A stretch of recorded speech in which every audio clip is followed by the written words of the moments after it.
Selamat siang dan salam sejahtera untuk kita semua.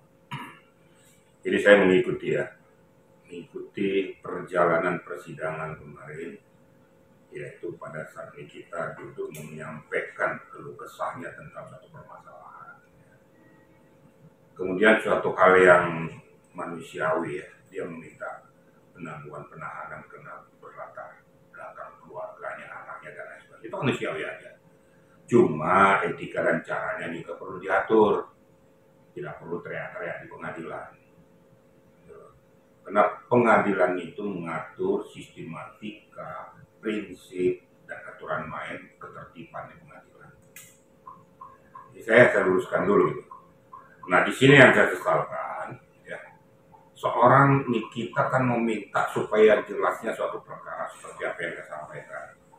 Ternyata dia untuk sementara yang kita tidak tahu flash lisensinya apa, ini sebagai bukti percakapan antara Reza dan JPU. Diminta supaya diputarkan, visualisasi biar didengarkan. Menurut hemat saya itu sah-sah saja. Ya.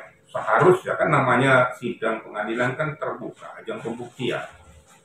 Kalau sudah ajang pembuktian, segala sesuatu berkaitan yang ada irisannya dengan peristiwa itu harus dibuka selebar-lebarnya. Yang sangat saya sayangkan, kenapa tidak diperbolehkan Nikita untuk meminta diputarkan itu. Kita kan pengen lihat isinya apa. Ini kan fakta persidangan. Kalau memang mau diputarkan dengan sidang tertutup, silakan. Tapi kan ini kan terbuka untuk umum, sudah terbuka. Harusnya berikan dong kesempatan dengan Nikita untuk membela dirinya dengan situasi ini.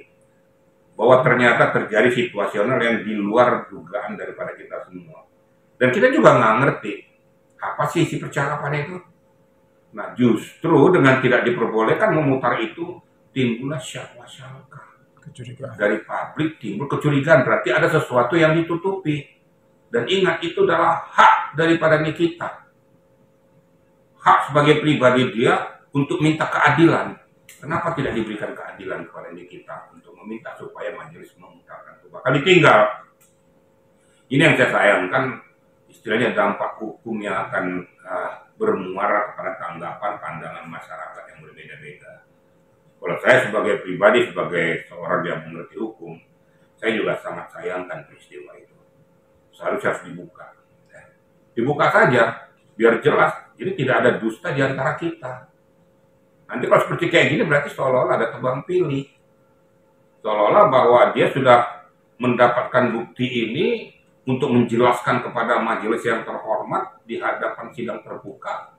Ya, karena sini kan saya katakan sekali lagi, di sini uji pembuktian, kan uji pembuktian harus terbuka. Ya.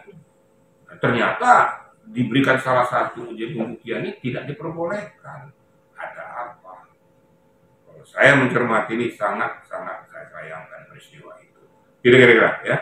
Oke. Terus kemudian Pak Ejit, apakah tepat langkah hakim yang meninggalkan ruang sidang begitu Niki memberikan bukti flash disk itu? Ya kan saya katakan sangat saya sayangkan. Harusnya kalau sidang dibuka ya sidang ditutup. Oh. Kan gitu. Kan sidang dibuka diketok palu loh. Betul.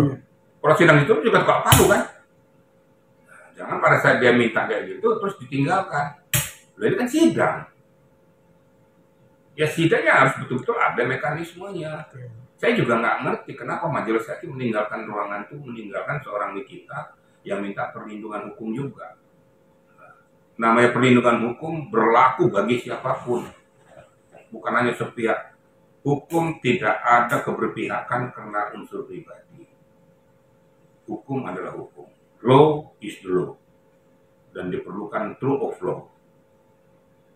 Ini yang kira-kira. Kalau saya benarkan yang mana yang benar, mana yang salah saya katakan salah. Kalau ini kita minta haknya, syah. Di posisi ini saya katakan ini kita berhak untuk minta keadilan tentang masalah ini. Kira-kira ya. Oke, baiknya. Pak Irjen, gimana yang melihat mungkin Nikita sempat emosi kemarin karena mungkin dia merasa dia punya bukti tidak ditanggapi. Kedua juga gimana dia yang meminta penangguhan penahanan kepada JPU karena dia ngerasa dia punya anak gitu. Dia butuh untuk mungkin merawat anaknya itu seperti apa Pak Irjen? Kalau kok namanya meminta penangguhan penahanan kan sah-sah saja secara hukum. Cuma kembali lagi, apakah dikabulkan atau tidak, itu kan tergantung JPU-nya yang menilai, makanya ada hak subjektif.